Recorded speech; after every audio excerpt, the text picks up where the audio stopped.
Today is the day that we're going to settle this once and for all. Which is better, the ribeye or the strip loin? Big thanks to Napoleon Grills for sponsoring this episode. I end up having this debate every single time I'm cooking for a whole group. This is one of the most frequent returning discussions that I have with people that like to talk about steaks. One says ribeye, the other says strip loin. Is it even a sensible discussion? Is there a need to make a differentiation? I think there is, and I think there can be only one winner. And that is what is going to be decided right here today. And to have this discussion, I actually took some ribeye and some strip loin. Both of these steaks come from the same cow. They've been treated in the same way so that we really have a fair comparison. Maybe I can even predict what you guys are thinking. You're screaming ribeye. Ribeye is the best, right? But then keep in mind, the ribeye is going to be more expensive. And you're probably going to get less of the ribeye. So you're going to get screwed twice on your steak. And then, is it still worth it? Is it still better? Does it taste better? Is it more tender? I think these are really valid questions. And my suggestion is we start cooking up these two steaks. And then we're going to take another look. I already have my Kettle grill set up. I got the charcoal banked to one side with a layer of bricks in between to separate a direct and indirect zone. I'm going to put the grill grates on. Season the steaks with a little bit of PITMASTERX seasoning. Of course, I'm going to season both sides. And I'm going to put these on the grill over indirect heat. The grill grates are still cold and I'm going to slowly let them come up to temperature. I'm also going to add a chunk of smoke wood for a little bit of extra flavor. Close the lid and let the barbecue do its job. While we wait, we might as well make a delicious garlic butter. It is super easy to make. You're just going to take a clove of garlic, grate it fine. With herb butter, you really want your garlic to be fine. You don't want that chunky bite.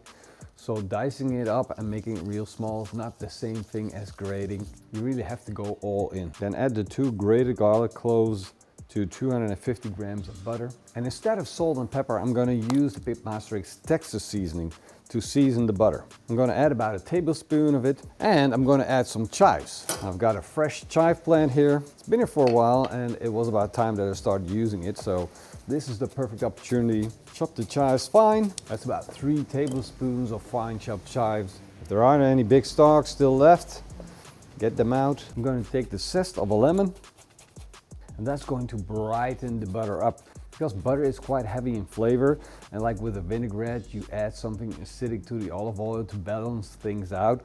Well, this lemon zest is going to do the same thing for this butter. I'm going to mix this up.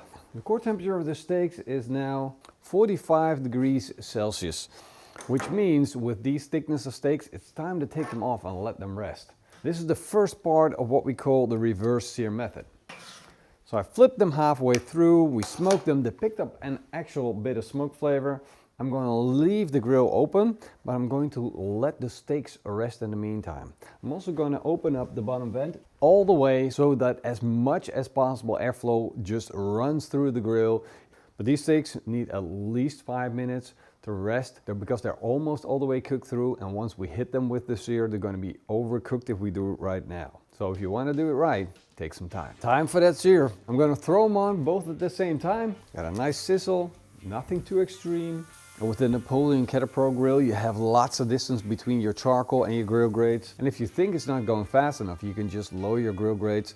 But I'd rather take it a little slower, get a nice crust on. Personally, I still think that charcoal and cast iron grill grates is the best combination ever. And second to that is just a cast iron flat top grillet, and then just get a full sear on your steak. But I'd love to get some comments to see what you guys think is the best flavor for searing steaks.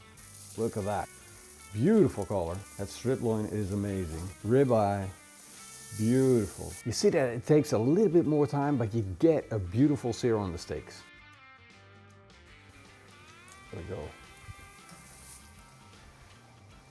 Let's get some homemade butter on these so we can let that melt. It's one of my favorite things in a restaurant. If you get a beautiful seared steak and they're homemade garlic butter or herb butter, then it's, for me, a little bit of bread, that's all I need in a restaurant.